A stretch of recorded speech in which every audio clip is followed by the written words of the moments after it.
আসসালামু আলাইকুম দর্শক একদিকে ইরানের জনগণ রাস্তায় নেমে বিজয় উল্লাস করছে, অপরদিকে ইসরায়েলের জনগণ যারা এতদিন জানতো যে ইসরায়েল হচ্ছে বিশ্বের অন্যতম একটি সামরিক শক্তিশালী দেশ, যে দেশের পঞ্চম প্রজন্মের অনেকগুলো যুদ্ধবিমান আছে, আধুনিক ট্যাঙ্ক আছে, মিসাইল আছে, শক্তিশালী একটি নৌবাহিনী আছে, যাদের হাতে পরমাণু বোমা আছে এবং পরিশেষে যাদের হাতে বিশ্বের সেরা আকাশ প্রতিরক্ষা ব্যবস্থা আছে। সুতরাং ইসরায়েলকে কোনো দেশ কখনো টাচ করতে পারবে না। অপরদিকে ইসরায়েল ইচ্ছে মতো বিভিন্ন দেশে গিয়ে হামলা করতে পারবে এবং বিভিন্ন দেশের সামরিক শক্তিকে একেবারে ভেঙে চুরমার করে দিতে পারবে। কিন্তু ইসরায়েলের জনগণ প্রকৃতপক্ষে যে বাস্তবতা, সেই বাস্তবতার মুখোমুখি হয়েছে। তো দর্শক, গত শুক্রবার নামাজের পর ইরানের হাজার হাজার লক্ষ লক্ষ জনগণ পথে নেমে তারা ব্যাপকভাবে বিজয় উল্লাস করেছে। এই ব্যাপকভাবে এই বিজয় উল্লাসটা আসলে কিসের? এমন তো না যে ইরান এবং ইসরায়েলের মধ্যে যুদ্ধ শেষ হয়েছে এবং সেই যুদ্ধে ইরান জিতে গেছে। বিষয়টা কিন্তু এরকমও না। কারণ জয় এবং পরাজয় কার হবে সেটা দেখতে গেলে আরও হয়তো 1 মাস 2 মাস আমাদেরকে অপেক্ষা করতে হবে। কিন্তু ইরানি জনগণের কাছে এটাই কিন্তু বিজয়ের চেয়ে অনেক আরও বড় কিছু।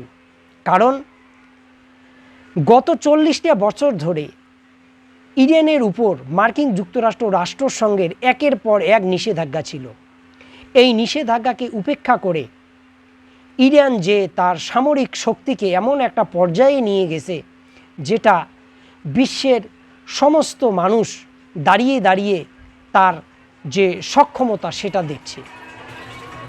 এবং যখন মার্কিন যুক্তরাষ্ট্রের প্রেসিডেন্ট ইরানের সুপ্রিম লিডারকে আত্মসমর্পণের কথা বলছেন, তখন পাল্টা হুমকি দিচ্ছেন আয়াতুল্লাহ আলী খামেনি যে তারা কোনোভাবেই আত্মসমর্পণ করবে না এবং যতক্ষণ যুদ্ধ চলবে, যতক্ষণ ইসরায়েল ইরানের উপর আগ্রাসন চালাবে, ততক্ষণ কোনো আলোচনা হবে না।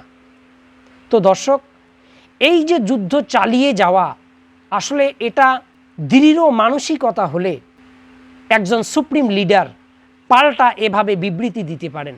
যখন মার্কিন যুক্তরাষ্ট্র এবং ইসরায়েল তার দেশের শীর্ষ সামরিক কমান্ডারদেরকে গুপ্ত হত্যার মাধ্যমে হত্যা করেছে এবং পরমাণু বিজ্ঞানীদেরকে হত্যা করেছে, সেই সময়ে দাঁড়িয়ে তিনি পাল্টা হুমকি দিচ্ছেন।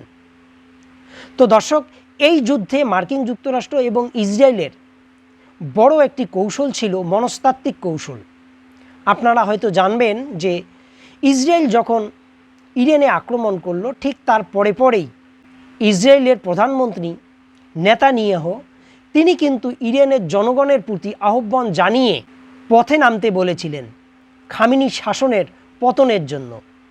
কিন্তু না, সেরকম হয়নি।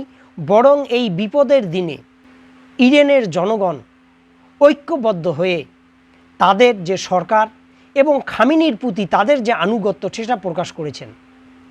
অথচ মার্কিন প্রশাসন এবং ইসরায়েলের এবং পশ্চিমা বিশ্বের কল্পনা ছিল যে ইরানে আক্রমণ করার পর যদি এই সরকারকে উৎখাতের জন্য এই সরকারের বিরোধী রাজনৈতিক দলগুলোকে এবং ইরানের গাদ্দারদেরকে যদি পথে নামানো যায় এবং মোসাদকে দিয়ে যদি বিভিন্ন ধরনের গুপ্ত হামলা ইরানের মধ্যে সংগঠিত করা যায়, তাহলে ইরান সরকার ব্যতিব্যস্ত হয়ে পড়বে এবং কি করবে কি করবে না কর্তব্য বিমূঢ় একটা অবস্থা তাদের তৈরি হবে। এবং এই সুযোগে ইসরায়েল এবং মার্কিন যুক্তরাষ্ট্র তাদের যে আক্রমণ, সেই আক্রমণকে আরও বাড়িয়ে দেবে। একটা সময় গিয়ে এই সরকারের পতন ঘটবে। কিন্তু ব্যাপারটা এত সোজা না। আজকের যে কঠিন দিন, এই দিনটার অপেক্ষা ইরানবাসী অতীতেও করেছিল যে এরকম একটা দিন আসতে পারে। কারণ দিনের পর দিন মার্কিন যুক্তরাষ্ট্র এবং ইসরায়েলের হুমকির উপর এই দেশটি ছিল এবং তিলে তিলে তাদের সামরিক সক্ষমতাকে আজকে তারা এই জায়গায় নিয়ে এসছে। সুতরাং এই যে সরকার ইসরায়েলকে পাল্টা আক্রমণ করছে, ইসরায়েল যেভাবে ইরানকে আক্রমণ করছে, তার চেয়ে অনেক বেশি শক্তিশালী আক্রমণ ইরান ইসরায়েলে গিয়ে করছে। এটা ইরানের জনগণের কাছে জয়ের চেয়েও অনেক বেশি কিছু। দর্শক, অপরদিকে ইসরায়েলের যারা বাসিন্দা, তারা মূলত কিন্তু ইসরায়েলের বাসিন্দা না, তারা দ্বৈত নাগরিক।